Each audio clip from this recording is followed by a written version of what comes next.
the reason for that is because then we have infinite regulation on how much air comes through the house. All right.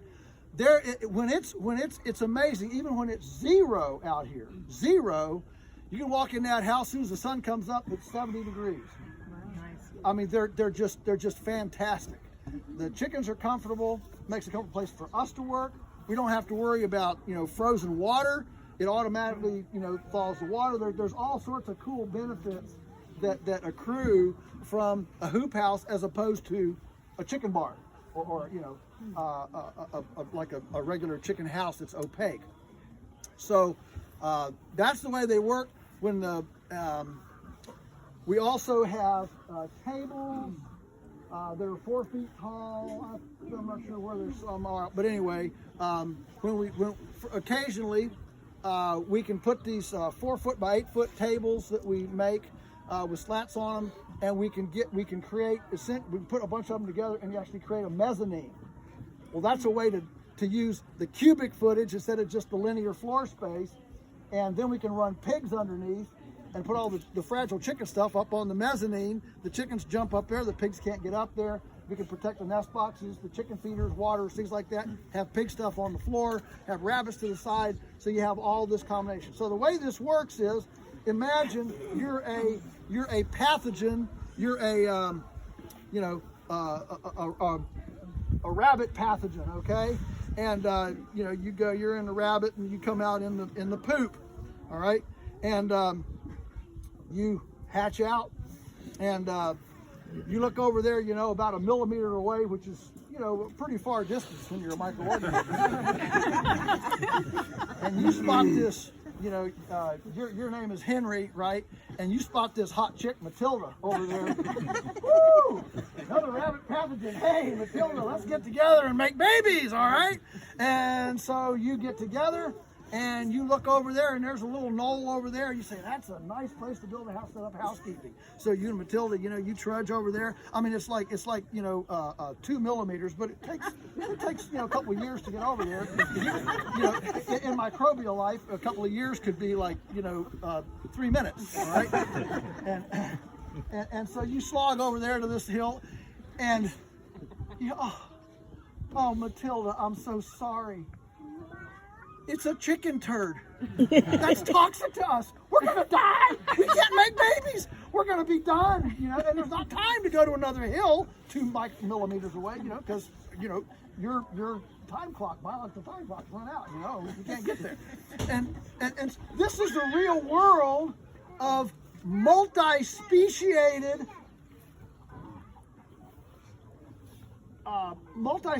protection of pathogenicity. Because 99% of all pathogens don't cross-speciate. They're very species specific.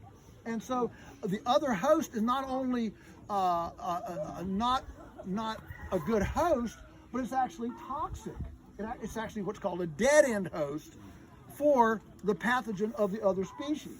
And so what this does is it makes for a whole population of confused pathogens. And confused pathogens are a good thing. Okay, and so that's the real world that's going on in here with the multi-speciation and the deep bedding, the composting, and the microbes. Questions on that? Any questions at all?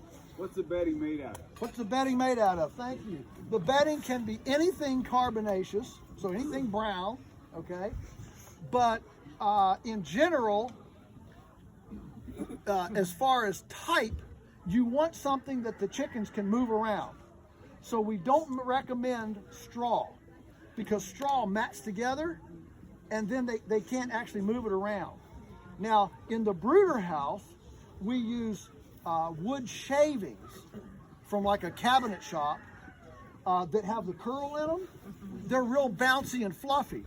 So even a day-old chick can actually scratch it and move it around. And I mean, even week-old chicks, we watch them, they'll dig down a foot, okay, and fluff that up.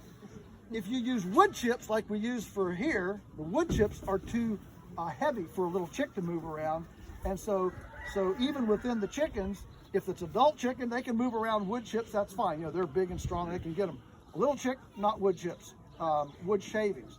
So there's Any kind of wood though? Maybe you use pine? Oh, any kind of wood. Yeah, any kind of wood. Okay. Walnut, cedar, pine. Now, cedar doesn't break down as fast, but you know, any kind of wood works fine. What about leaves? Leaves? Leaves are kind of, they're kind of in between. I wouldn't have any trouble using some leaves. I think if you used all leaves, they would mat. The problem is what you want is the particles to not be paperish. You know, we don't use shredded newspaper because it tends to mat.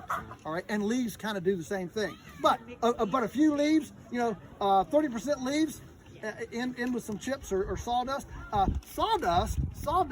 The problem with sawdust is the particles are so small that they compress.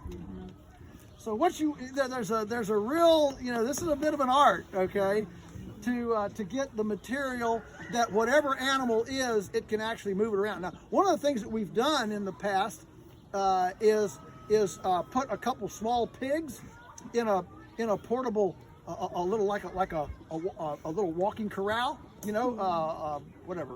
You know, 2 small pigs in a 6x8, all right, 4-sided, you know, hinged thing, and you can kind of parallelogram it through the house, and so if you get packing, the pigs will root down and bring that up, and they expose the worms, all the worms that are down in that bedding, and you know, can kind of help you along. I am saying 2 small pigs because big pigs like drumsticks for dinner. And it's really something. I mean, this is the difference between an animal and a human. You know, you can have these pigs in here, and the pigs, you know, pigs do a lot of sleeping, and so you know, it's 3 o'clock in the afternoon. The pigs, you know, they're on their side. They're just, you know, they're just comatose, right? You watch this chicken. She walks up and she jumps on this pig, and she's picking, you know, little bits and pieces off the pig, you know, and all that. All of a sudden, that pig turns, grabs that chicken, eats her. The other pigs, they come. I mean, pigs are omnivores. You know, that's why Mafia has pig farms. So, I tell these kindergartners, y'all want to get in with the pigs. I said, it's fine to get in with the pigs. Just keep moving, you know. Don't stop. So this pig eats the chicken. Of course, his other mates come over. They eat the chicken. Now, all the other chickens, they're standing here. They're watching this. Tomorrow, 3 o'clock. Pig's sleeping. Here comes the chicken. The pigs don't eat a lot of them, but it's like a snack. And the chickens never, they never learn. They never, you know, until the last one. So the key is to use little, if you're gonna mix them up like this, use little pigs, not big pigs. The bigger a pig gets, the more of that they want. A real little pig, they might take an old chicken, but they don't take much. So yeah, yes. What time of year do you put them on that and get them off the pastures? 50 degrees, 55 degrees? What time of year do we put them in here? Well, you can see they're in here. They've all just come in. In fact, we still have the Millennium Feathernet is still out. So we haven't even brought them all in yet. We try to get them in by Thanksgiving, just to get done before the holidays, you know, and that sort of thing. But certainly by the 1st of December, we want everything in. Yes, back, yeah.